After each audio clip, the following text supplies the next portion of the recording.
నమస్తే, నేను మీ Gopi. Welcome to Telugu రాజ్యం. ప్రస్తుతం అంతా పాటు ఉన్నారు సినీ క్రిటిక్ దాసరి విజ్ఞాన్ గారు ఉన్నారు. ఆయనతో మాట్లాడదాం. నమస్తే అండి. నమస్తే. మనం చూసుకోవచ్చు జానకిరామ్ కొడుకు ఎన్టీఆర్. సో అతను మరలా సినిమా ఇండస్ట్రీలోకి రీఎంట్రీ అయితే ఇవ్వబోతున్నాడు. సో దీన్ని మీరు ఎలా చూస్తారు? నాకైతే నచ్చింది. ఎందుకు చెప్పనా, తండ్రి లేని పిల్లాడు, కుటుంబం అంతా కలిసి మా పిల్లోడు అని చెప్పేసి ఇంట్రడ్యూస్ చేశారు తెరకి. అది లైక్ సర్ప్రైజింగ్గా అనిపించింది. చాలామంది డైరెక్టర్ల కొడుకులు, ప్రొడ్యూసర్ల కొడుకులు, హీరోల కొడుకులు, హీరోయిన్ల కొడుకులు వస్తే ఉంటారు. అంటే నెపో కిడ్స్ బోల్డ్ అంతమంది వచ్చారు. ఎన్టీఆర్ గారి కుటుంబం నుంచి ఒక 4th జనరేషన్ పిల్లోడు. ఇతను పలానా జానకిరామ్ వాళ్ళ అబ్బాయి. జానకిరామ్ అప్పుడు ఎప్పుడో వచ్చిన రోడ్ యాక్సిడెంట్లో ఏదో అయ్యింది, ఎవరు లేరు, మేమందరం ఉన్నాం వీడికి, నేను ఈమెన్ అవుతాను, నేను అదవుతాను, నేను తాతను అవుతాను, నేను పిన్నిని అవుతాను, అందరూ మొత్తం కుటుంబ సభ్యులందరూ రావడం, వాళ్ళందరూ ఇంట్రడ్యూస్ చేయడం నిజంగా చాలా నచ్చింది. సిచ్యువేషన్ అయితే చాలా బాగుంది. ఓకే. నెక్స్ట్ వైవిఎస్ చౌదరి గారు ఆఫ్టర్ లాంగ్ టైమ్ మళ్ళీ అప్పుడెప్పుడో లాహిర్లో మన హరీష్ గారితో చేశాడు. ఆ తర్వాత ఇంకేం చేశారో వీళ్ళు, ఆయన కాంబినేషన్ అది ఒకటే అంతేగా. ఓకే. హరికృష్ణ గారితో అదొకటే కాంబినేషన్. తర్వాత మళ్ళీ చేయలేదా, చేశారు ఐ డోంట్ నో. తర్వాత హరికృష్ణ గారు సీతయ్య అవి ఇవి అన్నీ చేసుకుంటూ వచ్చాడు. సీతారామరాజు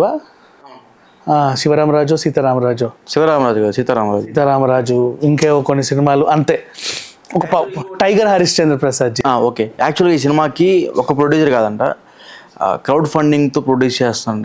ఇదేంది కొత్తగా మళ్ళీ? కొన్ని సినిమాలు ఉంటాయి క్రౌడ్ ఫండింగ్.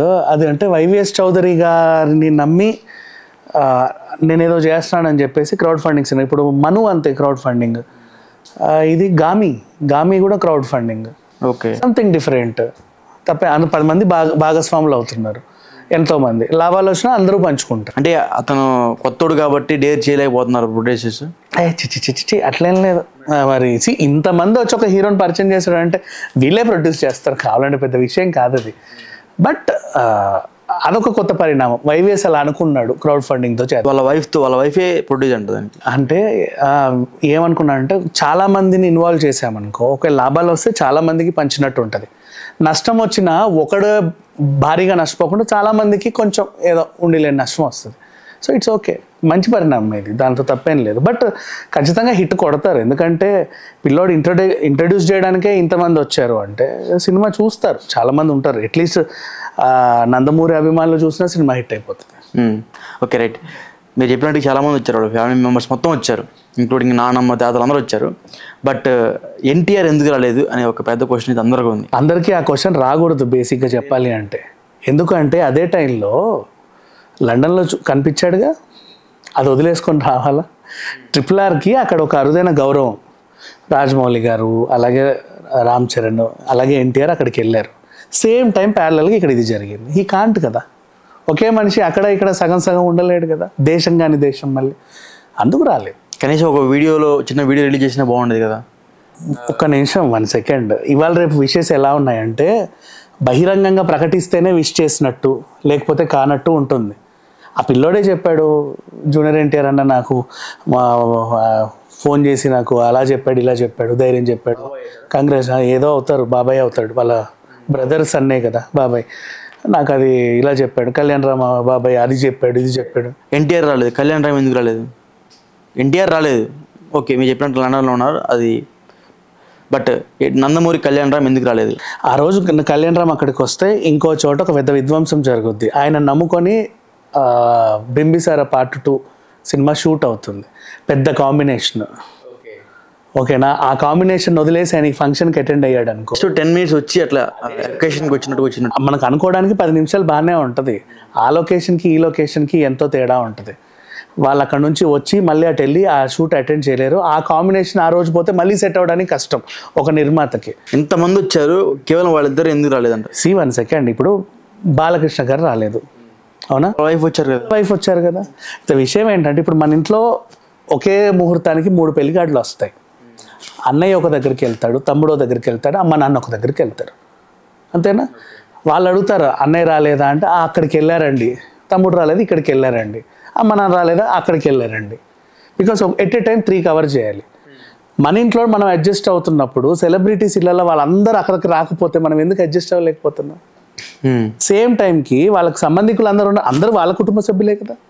మరి మన వాళ్ళు ఉన్నారు, ఇంకేంటి ప్రాబ్లం ఏంటి? పిల్లోడికి ధైర్యంగా మనం వెళ్తే ఎంత, వెళ్ళకపోతే ఎంత, మనకు వేరే పనులు కూడా ఉన్నాయి కదా. ఆ ఎన్టీఆర్ని తొక్కేసి ఎన్టీఆర్ని లేపుదాం అనుకుంటున్నారా?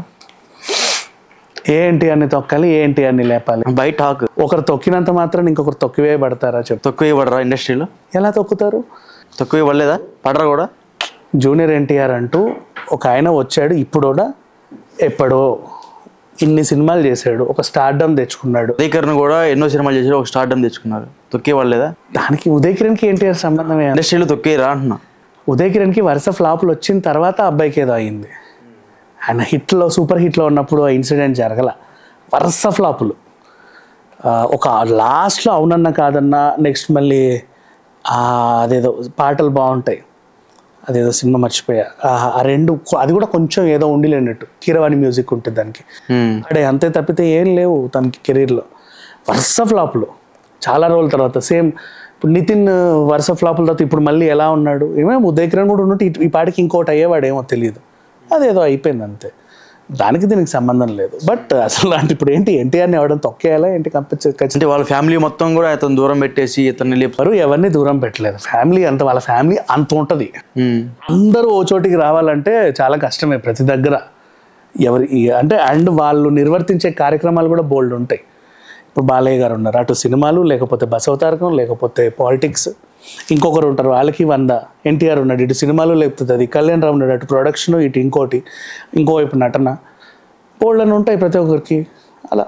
ఓకే, అసలు ఈ సినిమా ఎలా ఉండబోతుంది? కొత్త హీరోయిన్ కూడా తెలుగు అమ్మాయి ఇంట్రడ్యూస్ చేయబోతున్నారు. సో అమ్మాయి యాక్టింగ్ కానీ, లేకపోతే అమ్మాయి కొంచెం కూచిపూడి డ్యాన్స్ అవన్నీ చెప్తున్నారు. సో ఈ కాంబినేషన్ ఓకే అంటారా? కాంబినేషన్ ఓకే అంటే వైవిఎస్ చౌదరి ఎప్పటికీ మంచి సినిమాలు తీస్తాడు. నాకు కూడా చాలా ఇష్టమైన డైరెక్టర్, ఫ్యామిలీని ఎంటర్టైన్ చేసే మంచి డైరెక్టర్, తెలుగుదనానికి ఫుల్ ఇంపార్టెన్స్ ఇస్తాడు. అందుకే అప్పట్లో బొమ్మరిల్లు బ్యానర్ మీద వచ్చేది. బొమ్మరిల్లు ఎంత అందంగా ఉంటుంది ఆ పేరు వినడానికి కూడా. టైటిల్స్ కూడా లాహిర్ లాహిర్ లాహిర్లో. అదొక్కటి రామ్ చరణ్ తేజతో, రామ్ చరణ్ అంటున్నారు, సాయిధరం తేజతో ఒక సినిమా అది ఎందుకో పోయింది, కానీ మిగతాదంతా ఓకే. వైవిఎస్ సినిమాలు బాగుంటాయి, అట్లే ఉండదు. ఓకే, సో అదే ఈ అమ్మాయి కొత్త అమ్మాయి కదా, ఏమన్నా ఉంటుందా లేకపోతే అట్లా చూడాలి. వాళ్ళ పర్ఫార్మెన్స్ మనకి ట్రైలరో టీజరో ఏదో ఒకటి గ్లిమ్సో వచ్చినప్పుడు. అబ్బాయి లుక్ ఎలా ఉంది? పిల్లోడు బాగానే ఉన్నాడు, ఏమైంది, మెయింటైన్ చేసుకుంటున్నాడు. He will do. అండ్ ఒకసారి యాక్టింగ్కి వచ్చే కొత్తలో అందరూ ఒకలానే ఉంటారు. 1-2 సినిమాలు పడితే ఎక్కడికో వెళ్ళిపోతారు. మనకు ఇప్పుడు అందరు స్టార్ హీరోల కొత్తలో వాళ్ళ ఫేసెస్ చూడు. ఇప్పుడు నిన్ను చూడాలని మన junior NTR first cinema, Ramoji Rao producer, introduce అదే.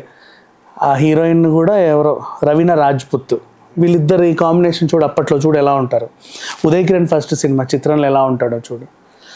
అండ్ బన్నీ గంగోత్రిలో ఎలా ఉంటాడు, రామ్ చరణ్ చిరుతలో ఎలా ఉన్నాడు. తర్వాత వాళ్ళు మనకి అలవాటైపోయి రకరకాలుగా మారుతూ ఉంటారు. ఇతనిలో కూడా ఉంటుంది. అండ్ ఫస్ట్ సినిమా కూడా ఈ అబ్బాయి చాలా బాగానే ఉన్నాడు.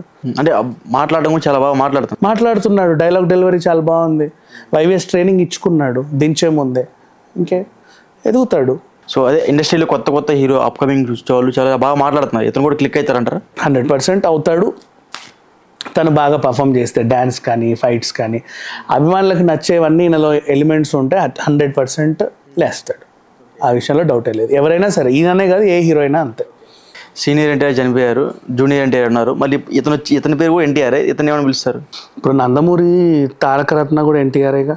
ఆయన ఇంట్రడ్యూస్ కూడా ఎన్టీఆర్ఏ తెలుసా. నందమూరి తారక రత్న ఎట్ ఏ టైం యాక్చువల్లీ ఇండస్ట్రీలో అది పెద్ద రికార్డు.